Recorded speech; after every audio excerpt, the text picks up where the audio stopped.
Amém. Bom, muito boa noite. Nós estamos, como igreja, falando sobre o Advento, ou os 4 Adventos, ou a semana, onde o Advento, que significa a chegada, a grande parte da igreja cristã ao redor do mundo, de diferentes confissões, separa esse mês de dezembro para lembrar da nossa grande esperança. Então hoje nós vamos continuar falando sobre a questão do Advento, e eu quero fazer algumas reflexões, dar uma olhada de uma maneira rápida em alguns textos, falando sobre aspectos do Advento, e fazer algumas considerações que sejam práticas para a minha vida e para a sua vida. Bom, a palavra Advento, ela vem do latim adventus, que significa chegada, do verbo advenire, chegar a. É o primeiro tempo do ano litúrgico, no qual antecede o Natal. E para os cristãos de diversas confissões, é um tempo de preparação e alegria. Esperando o nascimento de Jesus, vivem o arrependimento e promovem a fraternidade e a paz. No calendário religioso, esse tempo corresponde às 4 semanas que antecedem o Natal. Então, o Advento nos faz esperar a boa notícia do nascimento de Cristo, nos levam ao arrependimento e que nós, assim, possamos promover o arrependimento, a fraternidade e a paz. O fato é que o Advento nos faz lembrar das promessas do nosso Senhor. Ao longo das Escrituras, nós temos muitos textos que 600, 700, 800 anos antes do Advento acontecer, da chegada do Messias no mundo, vários textos já falavam sobre a vinda do Messias. Então esses textos, como Isaías 7,14, fala de uma jovem que daria luz, uma virgem. O texto de Isaías 9,6 fala dos diversos nomes que o Messias teria. Miqueias 5,2 fala 700 anos antes do nascimento do Messias. O texto fala a cidade da onde viria o Salvador.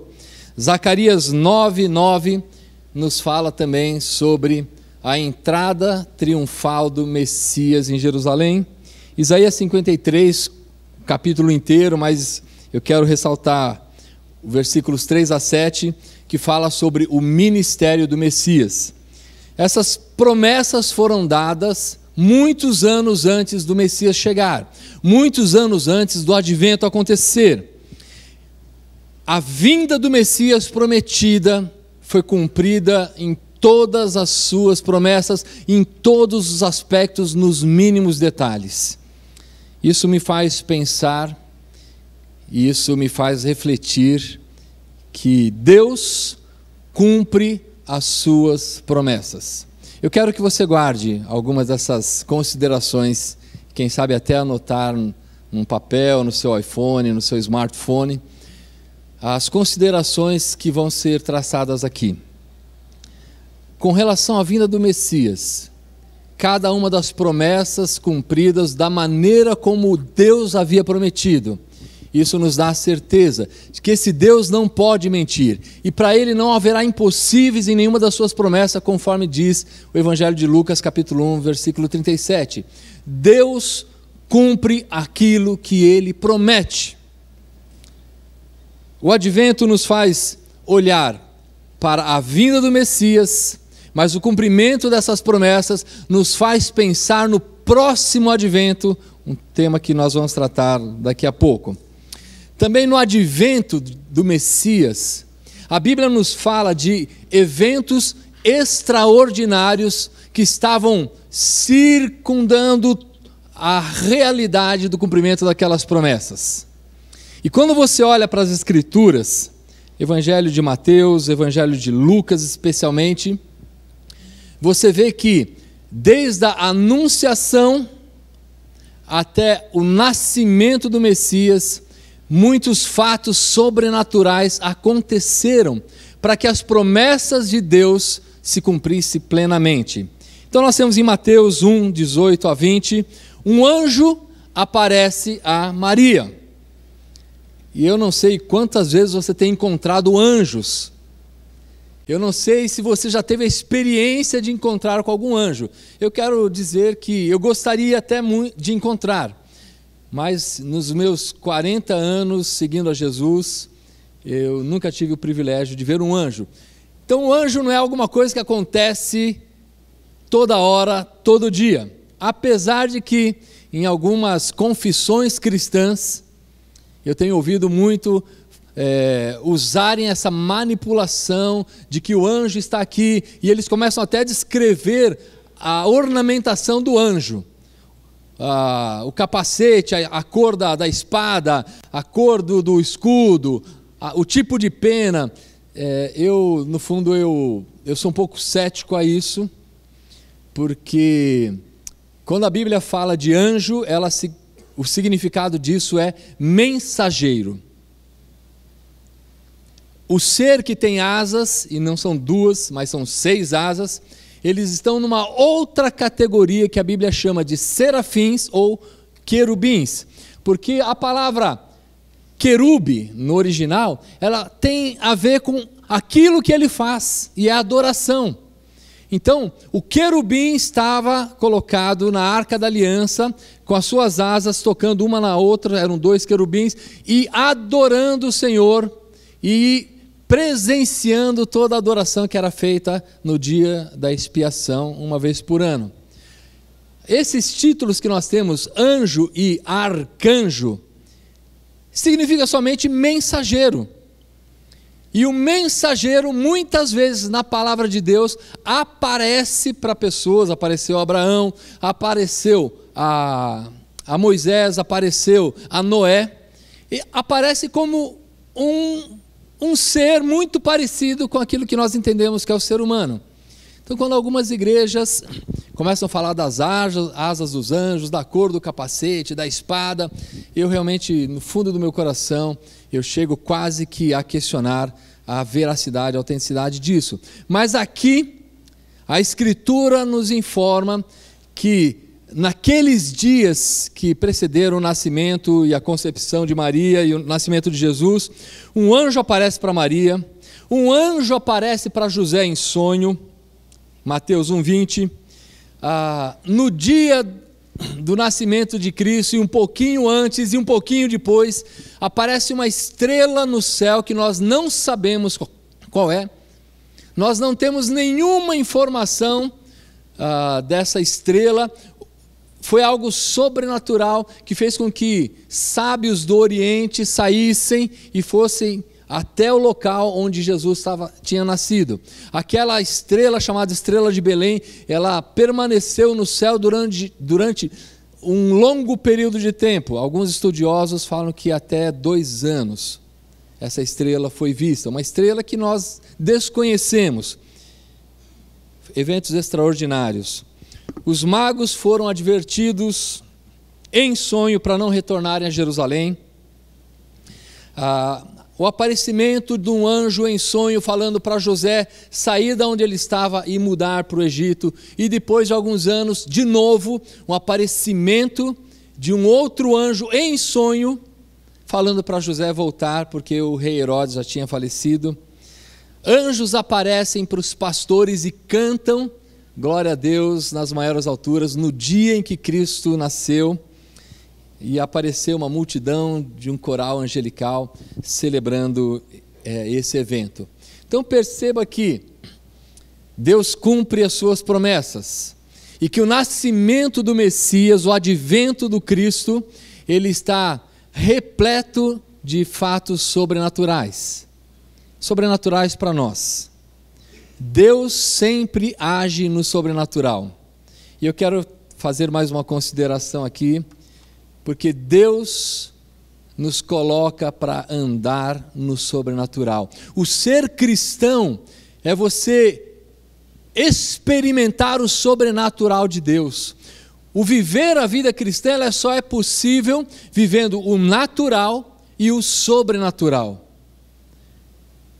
Você não consegue viver a tua vida cristã sem acreditar nos milagres, sem acreditar que o nosso Deus atua num ambiente, numa esfera que para nós é sobrenatural.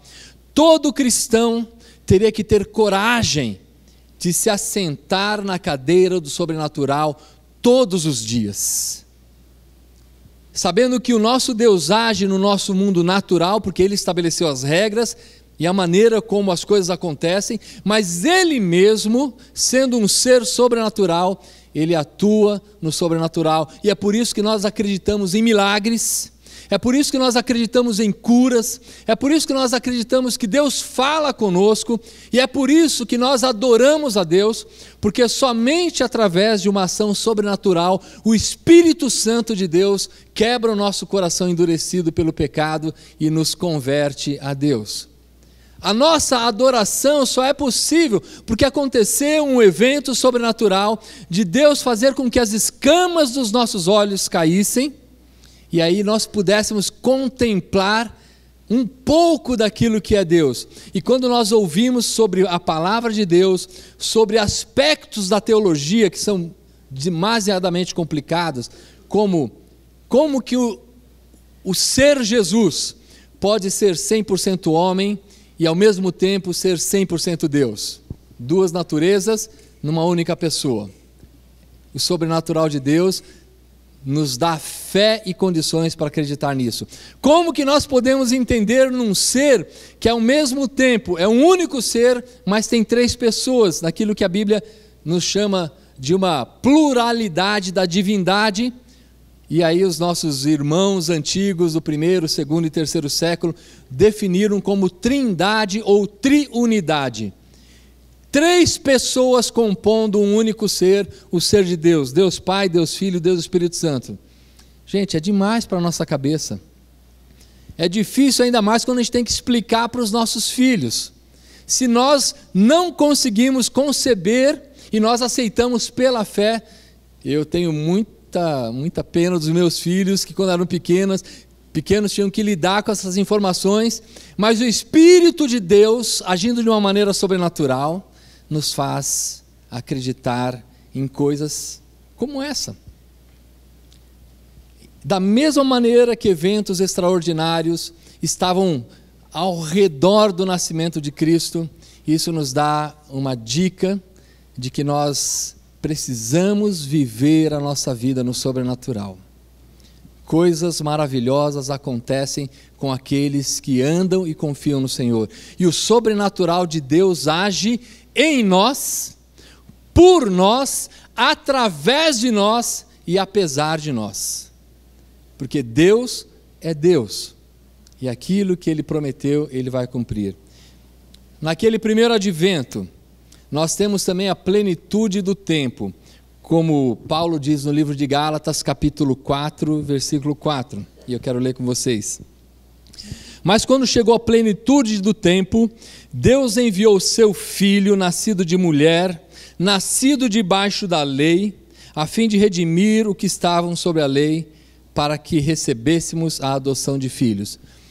E Paulo usa aqui uma palavra sensacional, a ideia é que quando todas as coisas convergiram para aquele momento, a plenitude dos tempos, Deus fez com que o advento acontecesse.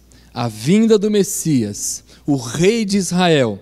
E só para vocês terem uma ideia algumas circunstâncias que compunham essa plenitude dos tempos. Quando Jesus nasceu, o Império Romano experimentava aquilo que é chamado de Pax Romana. O Império vivia em paz. Também tinham as estradas romanas que permitiam os viajantes cruzarem todo o Império Romano em segurança e com estradas que algumas delas sobrevivem até hoje, como a Via Ápia, perto de Roma. Viajava-se em segurança através de todo o Império Romano. Existia uma única linguagem falada no mundo, no Império Romano, que não era o latim, que era o grego, herança do Império de Alexandre o Grande, no ano 300 a.C.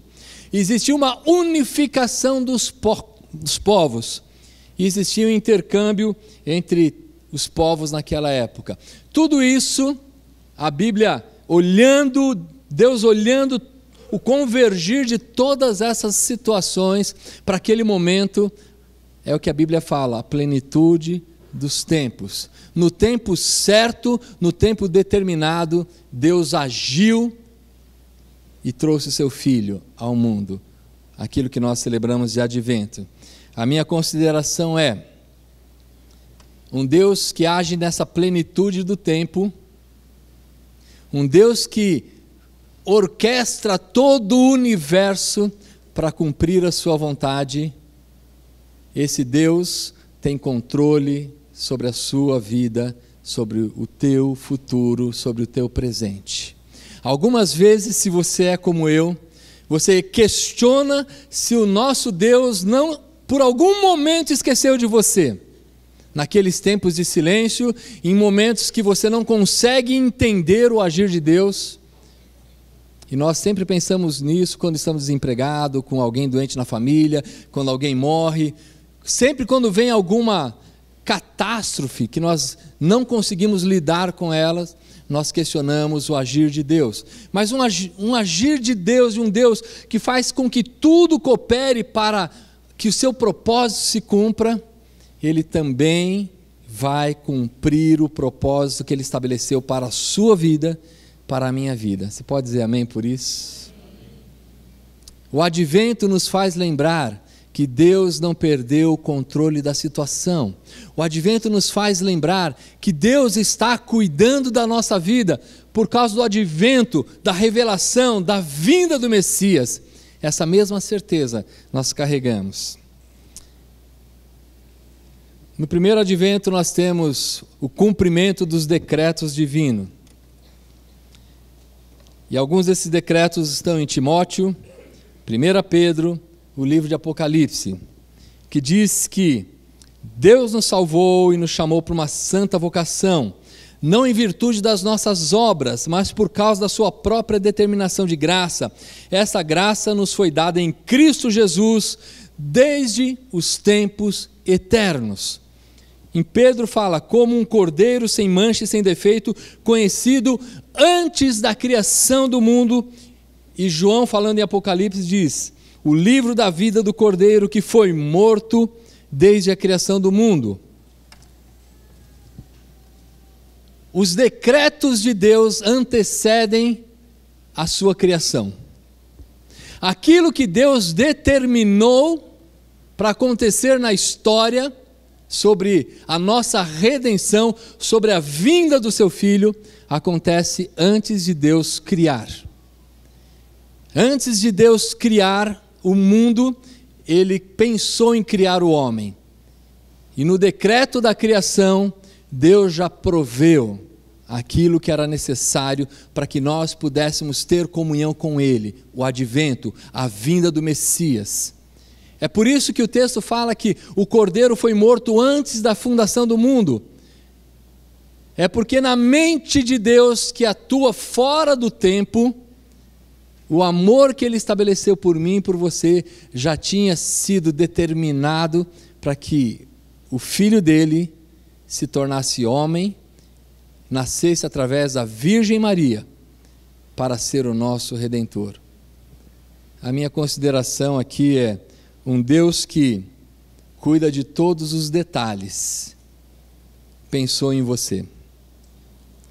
Só que também, o advento, o primeiro advento, ele não se encerra com o nascimento. Porque a palavra de Deus não fala para nós celebrarmos o seu nascimento. A palavra de Deus nos ensina a celebrarmos a sua morte e ressurreição. Nós não sabemos quando aconteceu o nascimento do Cristo, mas nós sabemos sim quando Ele morreu e quando Ele ressuscitou. Sempre que se comemora a Páscoa judaica, entre março e abril, você pode ter certeza que nessa data, aconteceu a morte do Filho de Deus, do Messias, e no domingo a sua ressurreição. O advento, o primeiro advento, eu poderia falar para nós aqui nessa noite, que ele é o nosso depósito para o segundo advento. O primeiro advento, ele nos garante o segundo advento, porque Deus cumpriu as suas promessas. No primeiro advento, na vinda do Messias, ele também cumprirá a sua promessa de que o Cristo vai voltar. E é nesse ponto que eu quero focar mais alguns minutos, falando sobre o retorno, porque esse também vai ser um grande advento. E esse é o advento mais aguardado por toda a cristandade desde o primeiro século, porque nós entendemos que esse mundo não nos pertence. Nós entendemos que nós somos peregrinos e forasteiros aqui. Você pode ter um passaporte e uma nacionalidade brasileira e de alguma outra nação, mas você não pertence a esse mundo, assim como eu também não pertenço. Nós sabemos que o nosso destino é o novo céu e a nova terra. A nossa esperança não deveria estar nas futilidades do mundo que nós vivemos, porque Cristo nos resgatou desse mundo, desse império de trevas, e nos fez nos assentar ao lado do Cristo, como diz Efésios capítulo 2. Ele fala que essa certeza nos é conferida, e nós passamos a ser homens e mulheres, cidadãos de um novo céu, de um novo reino, de uma nova época, que vai se manifestar quando ele for manifestado pela segunda vez. O segundo advento, segundo a palavra de Deus, é iminente, isto é, pode acontecer a qualquer momento. Pode acontecer que essa pregação nem termine e a gente poderia estar no céu. Não abrir e fechar de olhos, você que estava com o olho fechado, abre. Você que estava dormindo, agora desperte, porque a palavra de Deus nos garante que o segundo advento é iminente. Eu quero só ler um versículo desse texto que eu coloquei de 1 Tessalonicenses 4, 13 a 17, dizendo que, pois dada a ordem, com a voz do arcanjo e o ressoar da trombeta de Deus, o próprio Senhor descerá dos céus, e os mortos em Cristo ressuscitarão primeiro. É o mesmo que nós temos em 1 Coríntios capítulo 15, versículos 51 a 55. A transformação imediata, quando o som da trombeta, quando o soar da trombeta acontecer, a ordem de Deus for dada, nós seremos transformados, num abrir e fechar de olhos. Nessa transformação, conforme diz 1 Coríntios 15, nós seremos uma nova pessoa, teremos uma nova natureza. Os mortos ressuscitarão incorruptíveis e nós seremos transformados. E Paulo continua dizendo que é necessário que aquilo que é corruptível se transforme em incorruptível. Aquilo que é mortal se revista da imortalidade, porque essa carne pecaminosa não pode herdar o reino de Deus. Então, com o segundo advento, a nossa natureza é transformada para ser igual à natureza de Cristo. E a Bíblia também fala que nós seremos glorificados no segundo advento. Leia comigo o texto de Romanos 8, 28 a 30. Sabemos que Deus age em todas as coisas para o bem daqueles que o amam, dos que foram chamados de acordo com o seu propósito, pois aqueles que de antemão conheceu, também os predestinou para serem conformes à imagem do seu Filho, a fim de que ele seja o primogênito entre muitos irmãos. E aos que predestinou também chamou, e aos que chamou também justificou, e aos que justificou também glorificou. Deus fez uma obra completa. Ele colocou os olhos em você, Ele nos amou, e esse amor, aquele que de antemão conheceu, no original significa, Ele se apaixonou por nós. Deus se apaixona? Sim. Ele se apaixonou por mim e por você. E nessa paixão, ela gerou uma ação. Ele nos escolhe, Ele nos chama, Ele nos justifica e Ele nos glorifica. O processo é completo, amados. A ação de Deus em nós, ela é total. Quando Deus olha para nós, Ele já vê um Alexandre totalmente transformado. Já vê um Pedro totalmente novo. Não tem como escapar das garras do amor do nosso Deus. Ninguém pode nos arrancar do pertencer a Deus. Ele nos ama, Ele nos escolhe para sermos dele, Ele nos chama, nos justifica em Cristo, e Ele fala que vai nos glorificar, vai colocar a sua glória em nossa vida, vai fazer com que a nossa natureza humana experimente um pouco da glória de Deus. Gente, isso é tremendo. É a certeza que cada um de nós temos.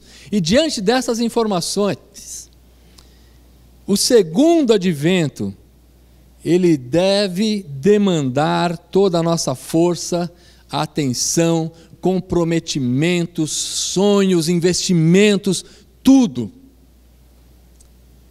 O segundo advento deve ser a bússola, o GPS, o Waze, que nos faz olhar para Cristo e esperar a sua manifestação.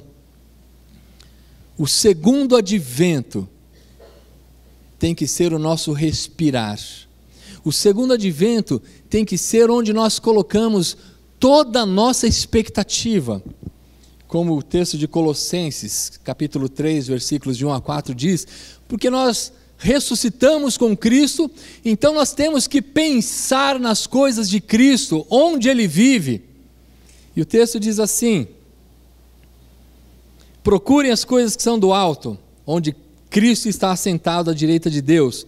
Mantenham os seus pensamentos nas coisas do alto e não nas coisas da terra, pois vocês morreram e a vida de vocês agora está oculta, escondida, juntamente com Deus. Quando Cristo, que é a nossa vida, for manifesto no seu segundo advento, então vocês também serão manifestados com Ele em glória. Pense nas coisas do céu, gaste a sua energia pensando na vinda de Cristo, purifique-se a si mesmo dos seus pecados, para viver uma vida irrepreensível diante do Senhor. O primeiro advento já aconteceu, e nós aguardamos como igreja o segundo advento, e o segundo advento vai completar aquilo que o primeiro advento começou. O segundo advento nos imposta da glória de Deus. O segundo advento vai nos fazer conhecer coisas que nós não imaginamos conhecer nesse mundo. O apóstolo Paulo fala que estar com Cristo é infinitamente melhor. O apóstolo Paulo fala que aquilo que foi revelado a ele não conseguia nem transmitir às pessoas. Em 2 Coríntios, quando ele fala que ele conhece um homem que no corpo ou fora de corpo ele não sabe, se referindo a si mesmo, foi arrebatado até o terceiro céu e viu coisas, e ouviu coisas indizíveis. E eu e você, sabendo de tudo isso, nós ainda queremos construir o nosso palácio neste mundo. Sabendo de tudo isso, nós queremos que as ruas de ouro sejam na minha casa. Eu e você queremos que todo o conforto que a Bíblia promete num mundo há de vir, que a gente se cerque deles, porque eu não vou trocar aquilo que é certo por algo que é incerto. Por isso, muitas vezes nós não temos essa expectativa do segundo advento, porque nós nos cercamos do próprio céu na terra. Nós não esperamos ansiosamente a vinda de Cristo, porque não temos perseguição. E aí nós podemos e achamos que podemos gastar o nosso dinheiro, o nosso tempo, a nossa energia com as coisas que são desse mundo. Você sabe que quando eu morei nos Estados Unidos, nós moramos numa missão que ao longo dos anos chegou a comprar 50 casas para que missionários do mundo inteiro pudessem ter o seu descanso ali de 1 mês até 1 ano. E quando eu conversei com o diretor daquela missão, ele falou: Júlio, nós vamos ter que vender a propriedade, porque nós não temos mais dinheiro para manter essas casas. As igrejas estão pensando somente nelas mesmas e pararam de ofertar. A quantidade de missionários ao redor do mundo que têm voltado para suas terras por falta de recurso é muito grande. E o recurso que é de Deus, seja ele qual for, ele acaba sendo gasto em nosso próprio benefício, no benefício da nossa própria comunidade, e nós perdemos a noção espiritual do nosso destino final. Nós esquecemos do segundo advento e vivemos como se o nosso mundo fosse aqui, se a nossa esperança fosse aqui, se o nosso conforto fosse aqui. O segundo advento nos faz olhar para aquilo que realmente tem valor. O segundo advento nos faz olhar para Cristo e o seu retorno. O segundo advento nos faz querer estar com Cristo, como foi orado hoje de manhã, hoje à noite aqui. Senhor, nos tire dessa zona de conforto, nos tire de uma vida de mornidão. Nós não queremos continuar vivendo essa mesma vida, porque nós temos um segundo advento. Maranata, vem Jesus. Nós vamos participar da ceia do Senhor, e quando nós comermos desse pão e bebermos desse cálice, em alguns minutos, nós vamos lembrar do primeiro advento. Cristo morreu e ressuscitou por você. O pão representa o seu corpo e o vinho representa uma nova aliança, o seu sangue. Mas quando nós participamos dessa mesa, nós também lembramos do segundo advento, porque o apóstolo Paulo fala: todas as vezes que fizerem isso, vocês anunciam a morte de Cristo até que Ele venha. O participar da ceia do Senhor é lembrar do sacrifício do Cristo, o primeiro advento, mas também o participar da ceia do Senhor aponta para o próximo advento, até que Ele venha. E quando Ele vier, Ele vai colocar uma mesa na nossa presença, e Ele vai partir o pão por toda a eternidade, para nos fazer lembrar que nós só estaremos lá por causa dEle. E aquela toalha que vai ser colocada nessa mesa, Alexandre, vai cair sobre as nossas pernas e vai nos fazer lembrar que ela nos torna iguais. Ela encobre as nossas imperfeições, encobre o nosso pecado, encobre os nossos defeitos, e a toalha da graça estendida na mesa do Cordeiro vai nos colocar em nível de igualdade a Ele. Seremos filhos e filhas do Deus Altíssimo. Essa é a esperança da igreja do Senhor Jesus. Nós vamos cantar um último hino, enquanto nós nos preparamos para a ceia, não perdendo de vista o grande e maravilhoso advento que há de vir. É iminente, pode acontecer a qualquer momento. Esse novo advento deveria fazer com que a nossa vida fosse totalmente alinhada com a vida de Deus, com a vontade de Deus, com os sonhos de Deus. Que Deus nos abençoe. Maranata, vem, Senhor Jesus.